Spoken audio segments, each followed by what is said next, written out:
30 years of WTO and what we have witnessed, because we are witnesses to what has unfolded, has been a replication of the colonial pattern of trade. And of course, this has only advanced, as we just heard from all the previous speakers, the hegemonic control of our food farming systems by capital and corporations, and the increased concentration of the means of production in the hands of the corporates. And of course, what has been the role of the state? And when I come specifically to India, it is a bit like the Jekyll and Hyde syndrome. So of course, till as recent, and perhaps even now under what is going on under discussions behind closed doors, in the WTO space, India has defended the interests of its small and marginal farmers who form the bulk of the farming community who produce our food. They've also gone out of their way to defend our sovereign right, to determine our public stock holdings, to secure our food security, which food we will distribute under our public distribution system. But at the same time, they have, as domestic capital has converged with international capital, the same state has played the role of facilitating plunder, loot, dispossession of the very same people which it protects in WTO spaces, through, for instance, signing free trade agreements, bilateral agreements, becoming part of multilateral trade agreements, and not just that, but also agreeing to reduction of import tariffs on various agriculture commodities, right? So our farmers then have had to, over the 30 years, compete with highly subsidized goods and services coming in from the global north. And who has this impacted? Of course, we have all the statistics to show that it has largely impacted the rank of the already endless, and who, of course, in statistics are being termed as surplus agriculture labor. But we know the surplus agriculture labor has a name and a face. And these are the women of Dalit, Bahujan, which is the other backward classes, Adivasi, Muslim, and other religious minority communities in our country in India. And it's women's labor of these communities in India. 80% of our food is produced by their labor. And ironically, it is the same community, it is these women who are the most food vulnerable today, suffering from chronic malnutrition, hidden hunger, and even recent statistics show that the impact on the health, for instance, today, 80% of Indian women are anemic, chronic anemia. This is paralleled by growing violence against women in spaces of the fields, in spaces of the homes, in spaces of institutions, in public spaces. And how has this violence happened? It has happened because capital has been further supported by our own internal structures of exploitation. In the case of India, this is caste and patriarchy coming together. We call it Brahminical patriarchy, where it is anchored on the submission and control of women within this social structure. And therefore, it has been so easy to further advance capital, because the entire system today is being subsidized by women's labor. And we in the Alliance would like to call this out. Since 2000, we recall that members of our Alliance, whose livelihoods have been dependent not only on farming on their small pieces of land, but as landless workers dependent on dairy livelihoods. In the 2000s, and we must remember 75% of that labor also comes from women from the same communities. In 2000, we faced this huge crisis of a massive collapse of prices in milk. And of course, when we investigate further, we found that in 2000, it was directly linked to WTO's pressure on governments at that time to remove quantitative restrictions. And of course, what India then did was immediately reduce its import tariffs to zero, resulting in huge economic and livelihood crisis for all the small and marginal and landless workers who depend on dairying. Fortunately, at that time, we had a cooperative structure of dairying, which was cooperative and not competitive, which it has become today, to actually rally around and struggle and put pressure on our government. And therefore, they increased import tariffs back to what is now 30% to 45%, because it was countering the dumping of SMP and butterfat, which happened in India at the time. Cut to 2015, a similar slump in milk prices. But this time, not linked to WTO pressure of India reducing its import tariff prices to zero at all.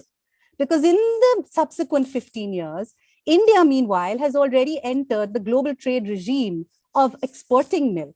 So in 2015, there was a huge global crisis. There was a slump in milk prices, a slump in S&P prices, particularly.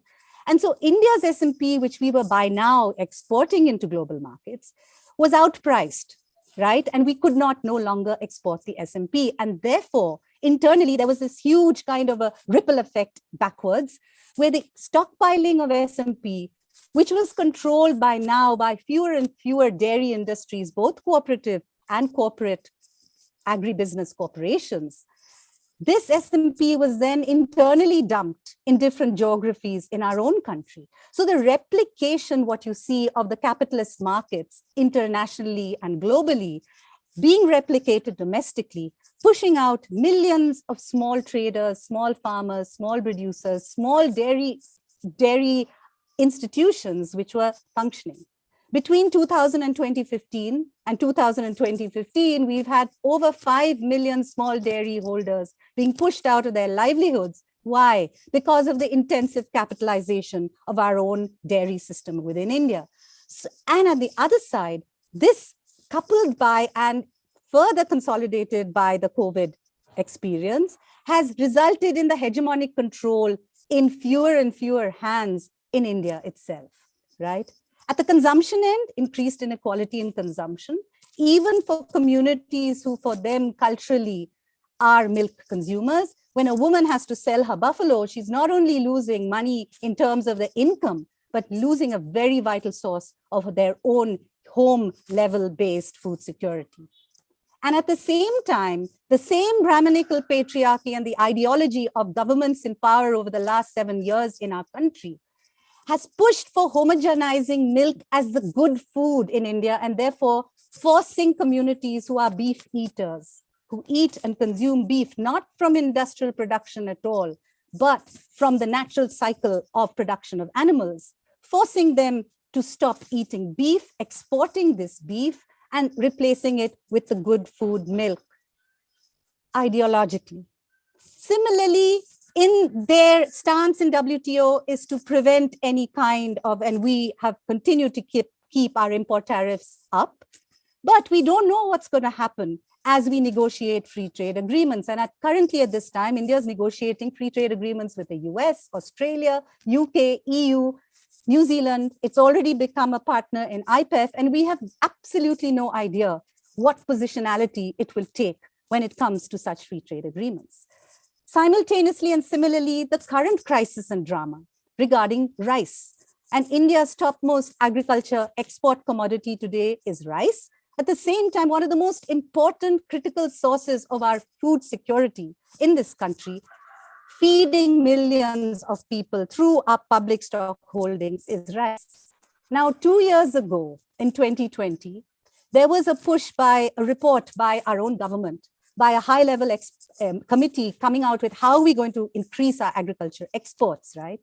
And they identified and flagged that if rice has to be exported further and further, then the procurement for our own buffer stocks and MSP is a limitation to this. So very clearly indicating that internally, there is a very strong positionality of the state that it wants to advance the role, the hegemony of corporates in their interests of exporting rice. At the same time, very recently, using the space of the WTO, our own government high-level leaders saying and arguing and presenting a case to us as citizens that the government has no power or control to be able to actually increase the buffer stock, our own public stock holdings in rice, because we need the permission of the WTO. Similarly, we won't in the future, probably this argument could be made by the government that we don't have the right to be able to decide on our MSP, because once you make this argument that we need the permission of the WTO, then you make the same argument for MSP. However, over here, we have to flag, as the Alliance, we flag this, that this is the duplicity of our own state, using the WTO space for championing and presenting a positionality to the citizens of India, to the farmers of India, to the women of India, that we are here to defend you. And at the same breath, using the WTO as an excuse to us citizens to say, we can't do this because our hand tied. So therefore, what we have to say today is that as militant struggles, as struggles across, right from the start of when 1995, the WTO came into existence, the call and the demand was agriculture out of the WTO. And I think never before has that been so important as today. Why? Because by the very presence of the WTO, at least for a state which we see as the state in India, India as a state is very easily using the WTO as a mask. On one level, to champion and reflect that we are here to defend your interests as the citizens, as your elected leaders. We are here to stand and defend your interests. At the same time, in the same breath, using the WTO to counter-argue, to say, oh, we can't increase our buffer stocks. And that is the argument being made today by the country, whether it is in the time of Corona or the huge and increasing food insecurity, to be able to really increase our public stocks, not only for rice, millets, pulses, every other kind of produce. At the same time, it also is deflecting, I would say, acting as a mask for true countervailing power and building the organizing potential of people. Because at the end of the day, it is about people who are going to be able to come up with a new framework, local yet global, as to how this new system where food justice, social justice and dignity is central to food sovereignty, where people, primarily in our view as the Alliance, it'll be women of Bahujan, Dalit, Adivasi, Muslim, and other religious minorities in our country, and similar in other countries, the most exploited, the most oppressed, who will lead this movement of counter-organizing. It has to do with counter-organizing where the trade will be subservient to and further the interests of a dignity and social justice as the centrality of food sovereignty, and not the counter which is happening today and vice versa, where trade is essentially playing the role of building and growing the profits of capital and corporates. And that is what we as the Alliance is hoping for. We have to struggle for that. It's a liberation which also requires, in our view, the additional hope that WTO does collapse and has to be dismantled is, I think, it paves the way for true, authentic organizing by people's movements, because that is the only way that we are going to come up with a regime where you start by the democratizing and relocalizing, the territorial relocalizing of our food and farming systems. That is the only way forward.